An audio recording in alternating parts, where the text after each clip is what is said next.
চৌমাথায় এসে গেল। দেখতে দেখতে মন্দিরের চূড়োটা একটু আগে থেকেই দেখা যাচ্ছিল। কাছে যেতে আদিত্যর মুখ দিয়ে একটা বিস্ময় সূচক শব্দ বেরোনোর সঙ্গে সঙ্গে চোখে পড়ল একটা দোকানের উপর সাইনবোর্ডে নগেনস টি ক্যাবিন। পাশে মুদির দোকানটাও রয়েছে এখনো। আসলে 29 বছর মানুষের চেহারা অনেকটা পরিবর্তন হলেও এইসব শহরের রাস্তাঘাট দোকানপাটের চেহারা খুব একটা বদলায় না। শুধু দোকান নয়, দোকানের মালিকও বর্তমান। 60-এর উপর বয়স, রোগা পটকা, চাষারের চেহারা, হিসেব করে আঁচড়ানো ধবধবে সাদা চুল, দাড়ি গোপ কামানো, পরনে খাটো ধুতির ওপর নীল ডোরাকাটা শার্টের তলায় পরনে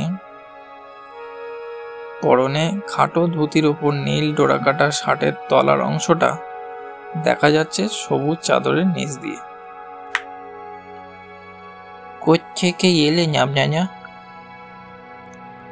একবার গাড়ির দিকে, একবার দুই আগন্তুকের দিকে চেয়ে প্রশ্ন করলেন নগেনবাবু।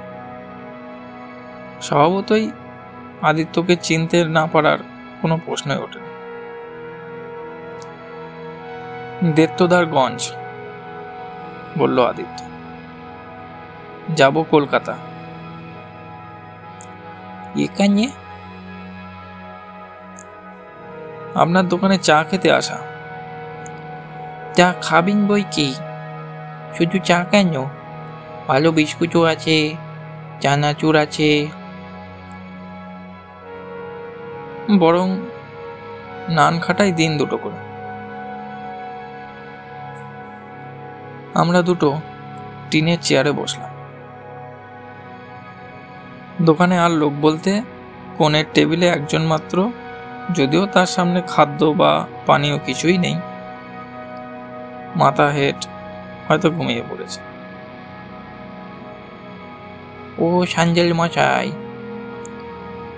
কোণের ভদ্রলোকটিকে উদ্দেশ্য করে বেশ খানিকটা গলা তুলে বললেন নগেনবাবু। 4টে বাজতে চলল তো, বাড়ি মুখো হন এবার। অন্য খদ্দের আসার সময় হলো। তারপর আমাদের দিকে ফিরে চোখ টিপে বললেন,